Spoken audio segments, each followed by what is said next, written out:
Good morning class. MAVN के online class में class 6 Sanskrit में आपका फर्स्ट टर्म का जो टॉपिक है संधि है। संधि सबसे पहले संधि किन किन उपसर्ग, धातु और प्रत्यय से मिलकर बना है, सबसे पहले उसे जान लेंगे। तो संधि शब्द सम उपसर्ग धातु जो मूल शब्द होता है क्रिया का, धातु की प्रत्यय से मिलकर बना है। सम उपसर्ग है, ये सम उपसर्ग है, धातु है और की प्रत्यय है। इन तीनों से मिलकर संधि शब्द बना हुआ है। संधि शब्द जो है ये शब्द पुल्लिंग शब्द है। संधि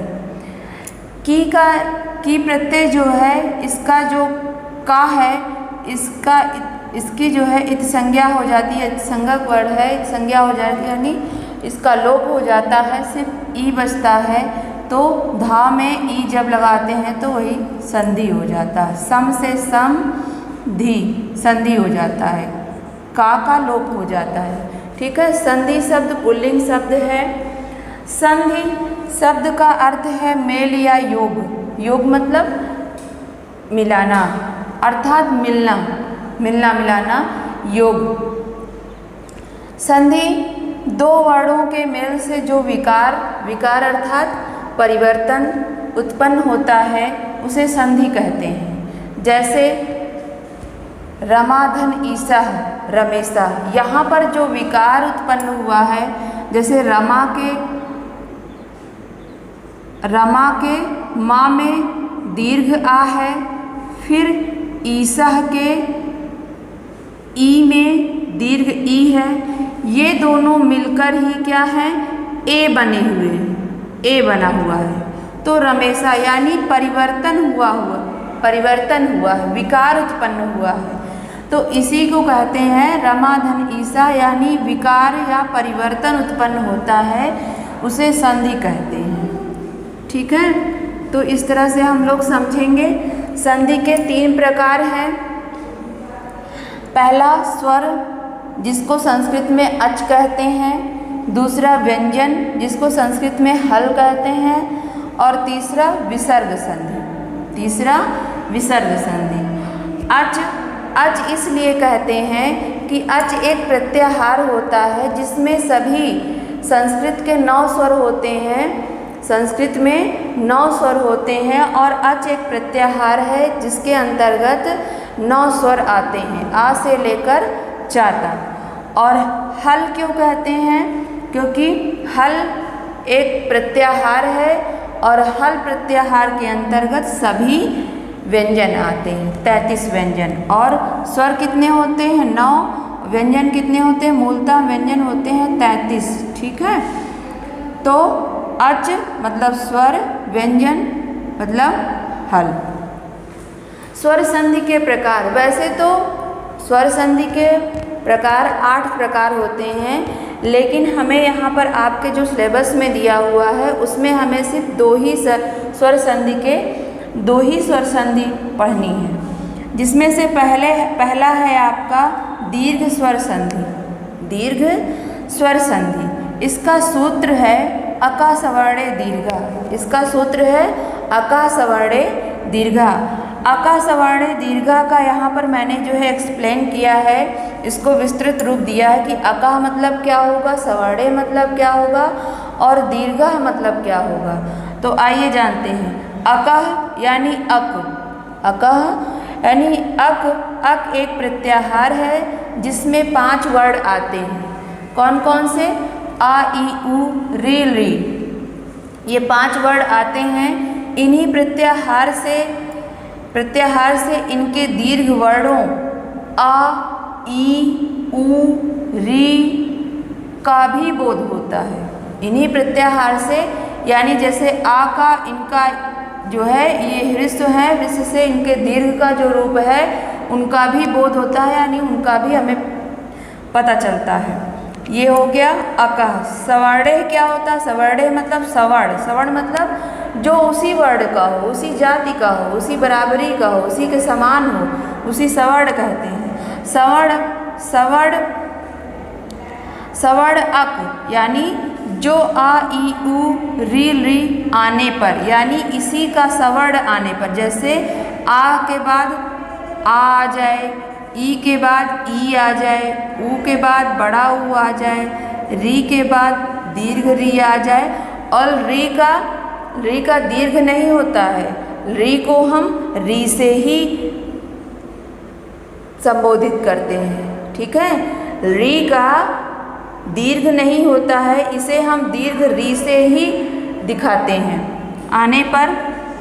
अब दीर्घा का मतलब होता है, दीर्घ मतलब होता है बड़ा, तो दीर्घ आदेश होता है। ये आने पर इनका, ये आए तो इनका दीर्घ आदेश होता है। इनके आसन पर इनका सवर्ण कोई भी आ जाए, ह्रस्व आ भी आ सकता है, ह्रस्व ई भी, ऊ भी, यानी इनका अगर मेल होगा, चाहे दीर्घ के साथ हो चाहे ह्रस्व के साथ हो, इनके सवर्ण होंगे, इनके बराबरी के होंगे, इनके जात बिरादरी के होंगे, तो उनका दीर्घ हो जाएगा। आ ई उ री हो जाता है, जिसमें मैंने बताया कि री का दीर्घ नहीं होता है, री का री ही होता है, दीर्घ री हो जाता है, ठीक है। दीर्घ स्वर संधि के कुछ उदाहरण यहाँ पर हम लोग देखेंगे कि किस तरह से शब्द में संधि विच्छेद होकर दीर्घ स्वर संधि हुई है। शब्द दिया हुआ शब्द धन अर्था, शब्द धन अर्था, यहाँ पर इसको तोड़कर बताया गया है किस तरह से दीर्घ स्वर संधि हुई है। जैसे शब्द में मैंने ह्रस्व आ को अलग कर दिया है, फिर अर्था, ये दोनों ह्रस्व आ मिलकर यहाँ पर दीर्घ आ बना हुआ है, फिर शब्दार्था हुआ, ठीक है। दूसरा एग्जाम्पल है विद्याधन आलया, विद्य धन आ, दीर्घ आ को मैंने अलग कर दिया, फिर दीर्घ मिलकर दीर्घ विद्यालय बना हुआ है। होत्री धन ऋकारा, होत में यहाँ मैंने री को अलग किया, री यानी ह्रस्व ई और ह्रस्व री मिलकर दीर्घ री बनी है, होत्रिकारा बना हुआ है, ठीक है। इस तरह से और भी एग्जाम्पल आपके बुक में दिए हुए हैं, उसको अभ्यास करेंगे, जो है अभ्यास करके संधि विच्छेद करेंगे और जानेंगे कि इसमें किस तरह से कहाँ पर क्या जो है विकार हुआ है और उसकी संधि हुई है। दूसरी संधि आप लोगों के सिलेबस में दी हुई है गुण स्वर संधि। गुण स्वर संधि का सूत्र है आद गुड़ा। आद गुड़ा को हम लोग आत पढ़ेंगे, ठीक है। आद गुड़ा को आत पढ़ते हैं। आत में आपका ह्रस्व आ और दीर्घ आ आता है। इसका सूत्र का अर्थ होता है आया आ के बाद ह्रस्व आ या दीर्घ आ के बाद ह्रस्व आ दीर्घ ई उ री आए तो दोनों के स्थान पर क्रमशः क्या हो जाता है, ई के स्थान पर ए, किसके बाद ई उ री आए, किसके बाद आ और आ के बाद ह्रस्व आ और दीर्घ आ के बाद अगर ई उ री आए तो उसके क्रमशः उसी तरह दिया हुआ है इसमें, क्रमशः ई के स्थान पर ए, उ के स्थान पर ओ, री के स्थान पर अर और री के स्थान पर अल हो जाता है।